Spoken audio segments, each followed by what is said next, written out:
मचल रही है हवा, कई दिनों से बहुत तेज चल रही है हवा, चिराग देख के मेरे मचल रही है हवा, कई दिनों से बहुत तेज चल रही है हवा। बना रहे थे जो किस्से मेरी तबाही के, उन्हें खबर ही नहीं रुख बदल रही है हवा। बिहार वालों लगाओ नारा मेरे साथ, अरे जोड़ो जोड़ो जोड़ो जोड़ो। इधर जो दाहिनी तरफ खड़े हैं इनको भी अपनी आवाज बुलंद करनी पड़ेगी, अरे जोड़ो जोड़ो। राहुल गांधी, राहुल गांधी, राहुल गांधी। ये जब से रात बुज़दिल हो गई है, ये जब से रात बुज़दिल हो गई है, दिए की जंग मुश्किल हो गई है। चिरागों को जरा सा हौसला दो, हवा कुछ और कातिल हो गई है। अरे जोड़ो जोड़ो जोड़ो जोड़ो। राहुल गांधी, राहुल गांधी। बिहार वालों आदरणीय राहुल जी पहुंच चुके हैं। अगले 2-3 मिनट में वो पीछे बैठे हैं, अगले 2-3 मिनट में स्टेज पर आने वाले। मैंने शुरू में कहा ना कि मीडिया के साथ ही सुबह से परेशान, कभी मणिपुर भूमि मैदान, सीमांचल की ये धरती, बिहार की ये सरजमीन आज एक नई तारीख, नया इतिहास बनते हुए देख रही है। बस थोड़ी देर में राहुल जी आपके बीच में आने तरफ से सम्मानित अध्यक्ष नीरज कुमार सिंह और छोटू सिंह जी से आग्रह है कि वो पारंपरिक माला, मखाना का माला से माननीय राहुल गांधी जी का स्वागत करेंगे। मखाने की माला है, मखाना। ओ भाई झंडा नीचे करो यार, झंडा ये। राहुल गांधी जिंदाबाद, राहुल गांधी जिंदाबाद, जिंदाबाद जिंदाबाद। देश का नेता कैसा हो, देश का नेता कैसा हो।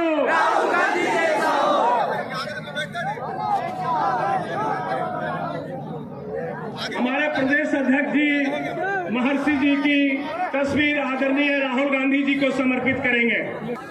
उन्हें नमन कर रहा है। पूर्णिया की धरती में हम सब महात्मा गांधी जी को नमन करते हैं। मंच में उपस्थित आदरणीय राहुल जी, आदरणीय अखिलेश जी, आदरणीय सतीश जी, सभी कोशिश की जा रही है।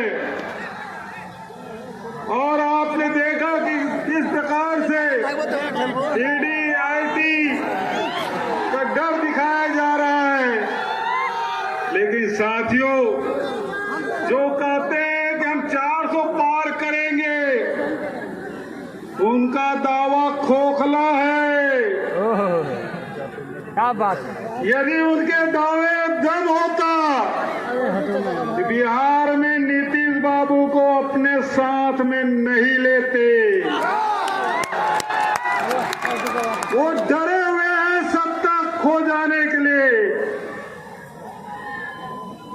नीतीश बाबू, मैं आया तो यहाँ गठबंधन में थे, पता चला कि मुख्यमंत्री जी राज्यपाल को इस्तीफा देने जा रहे हैं, क्योंकि मुख्यमंत्री के फिर से शपथ लेना है। पूरे देश में एक अकेला प्रदेश बिहार है। अभी कुछ दिनों से विपक्ष बदलता है, मुख्यमंत्री नहीं बदलते। कुर्सी कितनी लालच। बिहार के धरती में जहां उसूलों सिद्धांतों की लड़ाई लड़ी जाती है, जहां सामाजिक न्याय की यह धरती है, वहां सत्ता परक, कुर्सी से चिपके रहने वाले लोगों को क्या बिहार की जनता बर्दाश्त करेगी? ये धरती क्रांतिकारियों की धरती, ये धरती परिवर्तन की धरती, और ये धरती अन्याय के खिलाफ लड़ने वालों की धरती। आज इस मंच में से मैं कहना चाहता हूं कि ईडी आईडी का डर नहीं है। लालू जी को 10 घंटा बिठाए, छत्तीसगढ़ में तो कांग्रेस के कार्यकर्ताओं के खिलाफ 300 FIR हुआ है, 200 तो अभी हुआ, परसों में आया तब। इतना डराने की कोशिश, ये डरा नहीं रहे, ये खुद डरे हुए हैं और डरे हुए हैं इसलिए डराने की कोशिश कर रहे हैं। संभाले आप सबको मैं सबसे पहले अपनी पार्टी की ओर से इनकलाबी सलाम पेश करता हूं। ये धरती पूर्णिया की हमारे महान साहित्यकार, हिंदी के फणीश्वरनाथ रेणु, बांग्ला के महान साहित्यकार सत्यनाथ भादुरी, कम्युनिस्ट आंदोलन के महान नेता नक्षत्र मालाकार अजीत सरकार की धरती है। इस धरती को नमन करता हूं। और आज का दिन महात्मा गांधी के शहादत का दिन है। गांधी जी को तो हम लोग साल भर, हम लोग क्या पूरी दुनिया याद करती है, लेकिन आज के दिन खास तौर पर हम सबको ये याद रखना चाहिए कि आजादी के सिर्फ 6 महीने के अंदर आजादी मिलने के बाद हमारे आजादी के सबसे महान नेता महात्मा गांधी की हत्या किन ताकतों ने, किस विचारधारा ने क्यों किया था। और आज वही ताकतें हैं जो हिंदुस्तान पर राज कर रही है। और इसीलिए बहुत जरूरी है कि आज इस समय इस देश को बचाने के लिए हम लोग एकजुट होकर के लड़े। राहुल जी ने जो कन्याकुमारी से कश्मीर तक भारत जोड़ो यात्रा सबसे पहले की, आपने नफरत के खिलाफ मोहब्बत का संदेश दिया। और अभी हम देख रहे हैं कि 14 तारीख मणिपुर से ये यात्रा शुरू हुई, जहां सबसे ज्यादा इस समय पूरे मणिपुर को बर्बाद किया जा रहा है, हिंदुस्तान को बर्बाद किया जा रहा है। उस जगह से अपने न्याय के अधिकार की आवाज, हक की आवाज को बुलंद करते हुए आपने यात्रा निकाली। मैं इस यात्रा की संपूर्ण सफलता की कामना करता हूं। इस यात्रा आने की, पर मौसम खराब होने की वजह से मैं नहीं पहुंच सका। आप जानते हैं कि हम आज राजनीति के ऐसे दौर से गुजर रहे हैं जब बड़े बड़े लोग अपने स्वार्थ में छोटे छोटे फायदों के लिए अपनी जमीन का सौदा कर लेते हैं। पर हमारे बीच एक ऐसा व्यक्ति है जो सिर्फ सिद्धांतों की राजनीति करता है, जो राजनीति के माध्यम से लोगों को सिर्फ देने की सोचता है, कभी कुछ खुद के लिए पाने की नहीं। राहुल गांधी जी वर्तमान राजनीति में एक ऐसे नेता है जिन्होंने अपने लिए त्याग, तपस्या और बलिदान का रास्ता चुना है। हमारे लिए ये गर्व की बात है कि राहुल जी ने हर एक भारतीय को सामाजिक, आर्थिक और राजनीतिक न्याय दिलाने वाले का संकल्प लिया है। साथियों, आज का दिन 2 मायने में बहुत महत्वपूर्ण है। आज राष्ट्रपिता महात्मा गांधी जी का 76वां शहादत दिवस है और दूसरा 2023 में आज ही के दिन श्रीनगर में राहुल गांधी जी ने ऐतिहासिक भारत जोड़ो यात्रा का समापन किया था। बिहार लोकतंत्र की जन्मभूमि है। भगवान बुद्ध को यही ज्ञान मिला, यही महावीर और गुरु गोविंद सिंह की जन्मभूमि है। ये भूमि डॉक्टर राजेंद्र प्रसाद, मजरूल हक, बाबू जगजीवन राम, जेपी और कर्पूरी ठाकुर जैसे महान नेता अनगिनत दिग्गजों से एवं स्वतंत्रता सेनानियों की है। बड़े दुख के साथ कहना पड़ता है कि आज इस भूमि पर मौका परस्ती और लोग लालच की राजनीति हावी हो गई है। किसी को धोखा नहीं दिया, किसी को पूरा करने के लिए लोगों से वोट मांगते हैं। मुझे विश्वास है कि आप भारत जोड़ो न्याय यात्रा के विचारों को घर घर तक पहुंचाएंगे। आप सबने हमारी बात सुनी, इसके लिए धन्यवाद।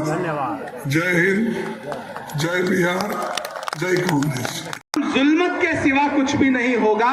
ये दुनिया नफरतों के आखिरी स्टेज पर है, इलाज इसका मोहब्बत के सिवा कुछ भी नहीं होगा। नफरत छोड़ो, भारत जोड़ो का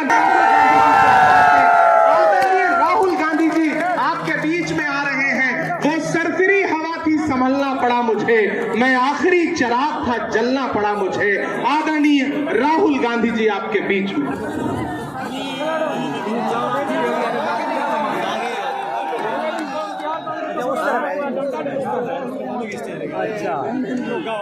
भूपेश बघेल जी, अखिलेश सिंह जी, शकील अहमद खान जी, मदन मोहन झा जी, तारिक अनवर जी, इमरान प्रतापगढ़ी जी, कन्हैया कुमार जी, मोहम्मद जावेद जी, अहमद अशफाक करीम जी, अलायंस के नेता दिव्यांकर भट्टाचार्य जी, महबूब आलम जी, कुणाल जी, स्टेज पे कांग्रेस पार्टी के सब वरिष्ठ नेता, भाई और बहनों, प्रेस के हमारे मित्रों, आप सबका यहाँ बहुत बहुत स्वागत, नमस्कार। बिहार में हमारे गठबंधन ने एक बात जनता के सामने रखी है। इस यात्रा में हम 5 न्याय की बात कर रहे हैं। उनमें से एक न्याय, उसको आप सामाजिक न्याय कह दीजिए, उसको आप हिस्सेदारी कह दीजिए, उसको आप भागीदारी कह दीजिए, उसके बारे में हम काम कर रहे हैं। मैंने पहले भाषणों में कहा है कि इस देश में अलग अलग वर्ग के लोग हैं, पिछड़ी जात के लोग हैं, दलित हैं, आदिवासी हैं, माइनॉरिटी हैं, जनरल कास्ट के लोग हैं। हर समाज में कमजोर लोग हैं। ओबीसी समाज देश का सबसे बड़ा समाज है। मगर अगर मैं आज आपसे पूछूं कि इस देश में ओबीसी समाज की आबादी कितनी है, आप इस सवाल का जवाब नहीं दे सकते। दे सकते? कोई नहीं जानता। और मैं सिर्फ एक बात आपके सामने रखना चाहता हूं। आप देश के किसी भी सेक्टर को देख लो, सरकार की बात करनी है तो मैंने पिछले भाषणों में कहा, जो देश की सरकार को चलाते हैं 90 अफसर हैं, आईएएस के अफसर हैं। 90 में से 3 ओबीसी वर्ग से आते हैं। और अगर 90 अफसर पूरे के पूरे बजट के बारे में निर्णय लेते हैं तो ये ओबीसी अफसर 100 रुपए में से 5 रुपए का निर्णय लेते हैं। तो सरकार में ना ओबीसी की, ना दलित की, ना आदिवासी की भागीदारी है। में चोट लगती है, पहला काम डॉक्टर कहता है ऐसे करो, एक्सरे जाके कर लो। एक्सरे करने के बाद साफ पता लग जाता है कि हड्डी कहां से टूटी है। सही बात? मैं सिर्फ ये कह रहा हूं करने को, सही एक्सरे करो कि हिंदुस्तान का एक एक्सरे हो जाए।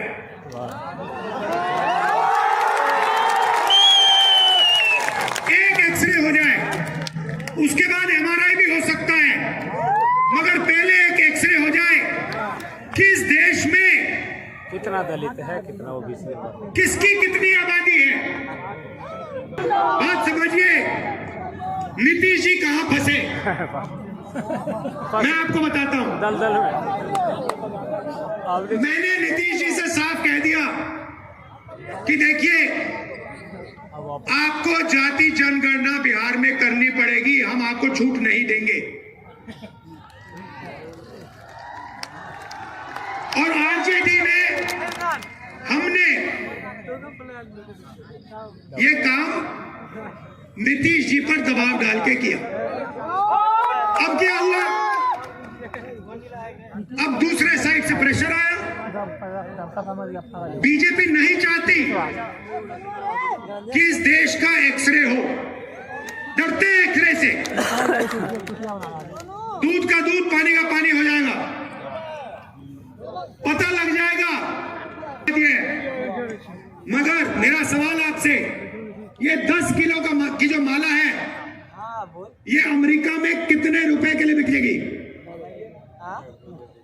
चुप हो गए। मैंने नेट पे देखा, रुपए गलती की मैंने, ये 15,000 रुपए 1 किलो का। मतलब ये माला अमेरिका में 1,50,000 रुपए के लिए जाएगा। गलती कर दी, सॉरी। 1,50,000 रुपए के लिए ये अमेरिका में बिकता है, और यहां पे हमारे किसान को 250 रुपए प्रति किलो, 2,500 रुपए 10 किलो के लिए। मैं आपसे पूछना चाहता हूं, ये पैसा जा कहां रहा है? ये जा कहां रहा है? किसके हाथ में जा रहा है? ये किसान के हाथ में तो नहीं जा रहा ना। तो ये देखिए, इसको कहते हैं आर्थिक अन्याय, पूंजीपति। और ये हर चीज में हो रहा है। जो मैकेनिक गाड़ी बनाता है, जिसने इस माइक्रोफोन को आज सुबह ठीक किया, मोबाइल फोन को जो ठीक करता है, जूते बनाता है, टी शर्ट बनाता है, जो भी हाथ से काम करता है, उसके साथ हिंदुस्तान में भयंकर अन्याय हो रहा है। इसमें बात शुरू कर दो। और 2 ही मुद्दे हैं, आर्थिक न्याय जो मैंने आपको यहां दिखाया, और सामाजिक न्याय जिसको मैं एक्सरे कह रहा हूं, और वो भी पहले